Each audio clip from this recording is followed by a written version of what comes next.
Et nous sommes ce soir avec Niagale Bagayoko. Bonsoir et merci beaucoup d'être avec nous. Vous êtes docteur en sciences politiques, présidente de l'African Security Sector Network. Alors l'actualité de la semaine a été largement dominée évidemment par la situation dans l'est de la République démocratique du Congo.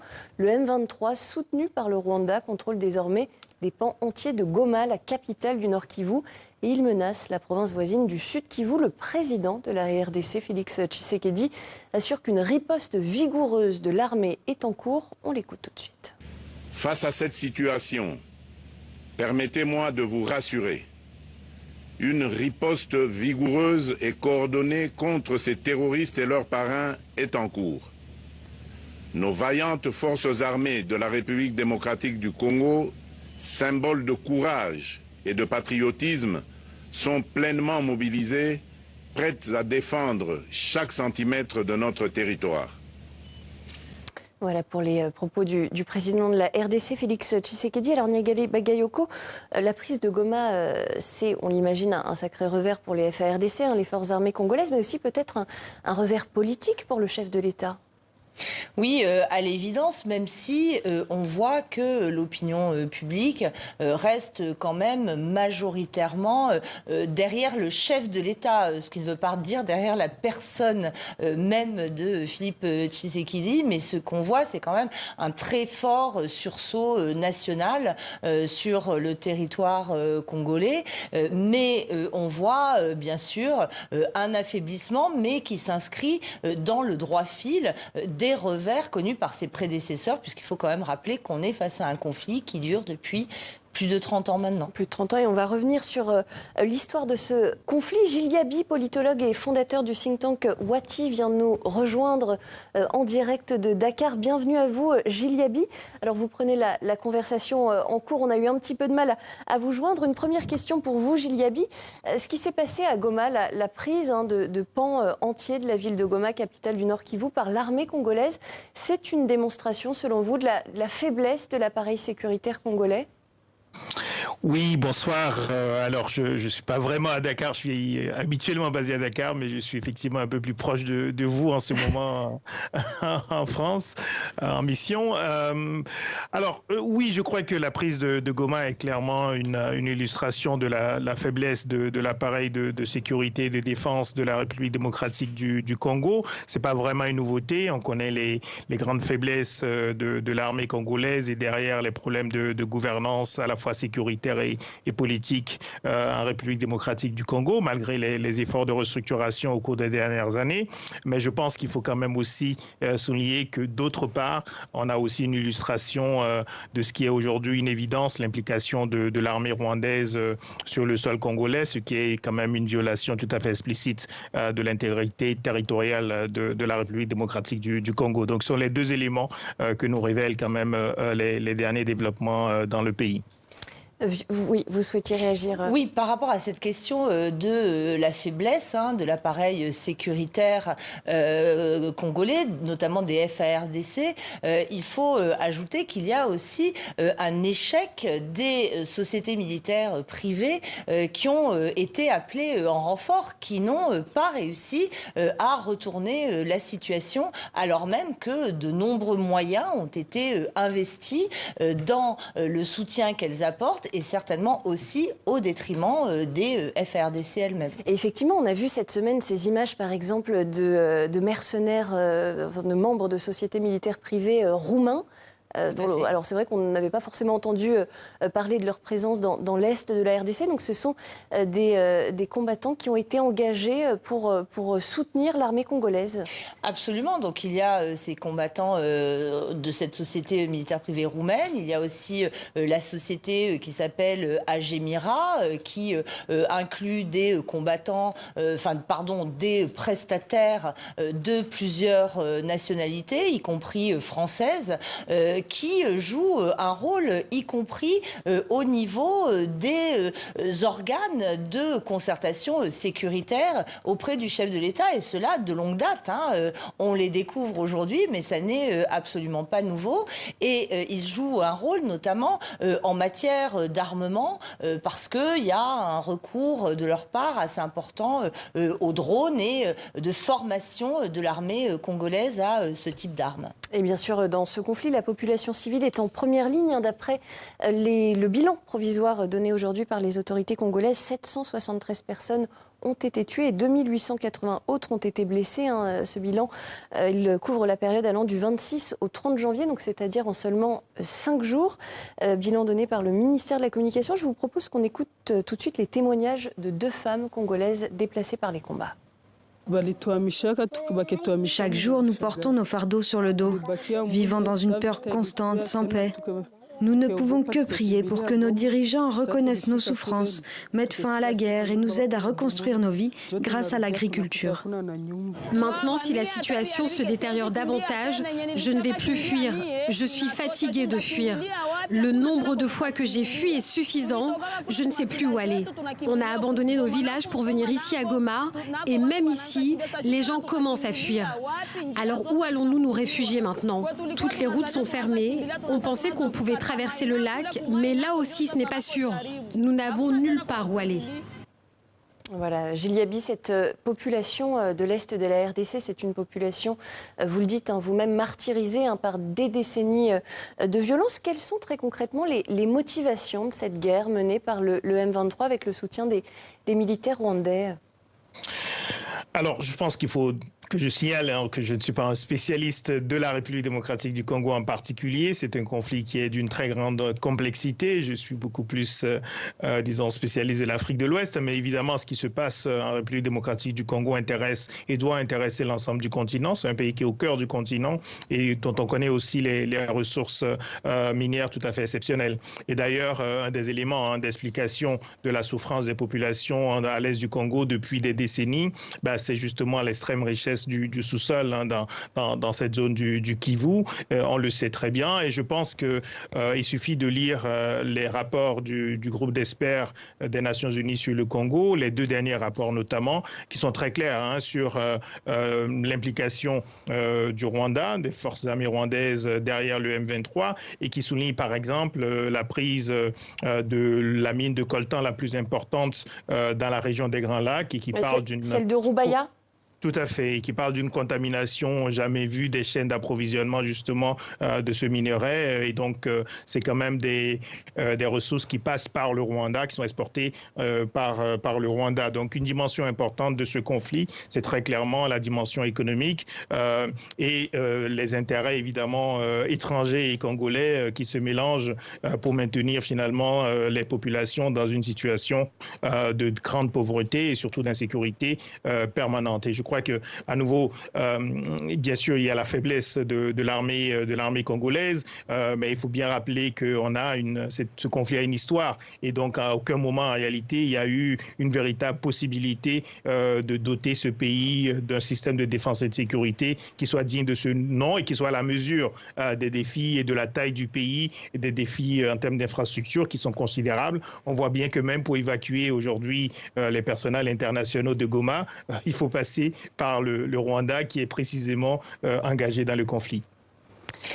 Oui, alors il y a bien entendu cette dimension économique avec la question de l'exploitation, de la prédation même, je dirais, des ressources. Mais il y a aussi l'origine de ce conflit, c'est-à-dire au départ le génocide rwandais de 1994 et la fuite dans l'Est congolais des anciens génocidaires qui ont été poursuivis initialement par l'armée rwandaise. Mais cela se greffant à la composition sociologique de la zone aussi, avec ces populations rwandophones, mais néanmoins de nationalité congolaise, qui se trouvent aussi au cœur de l'enjeu de ce conflit.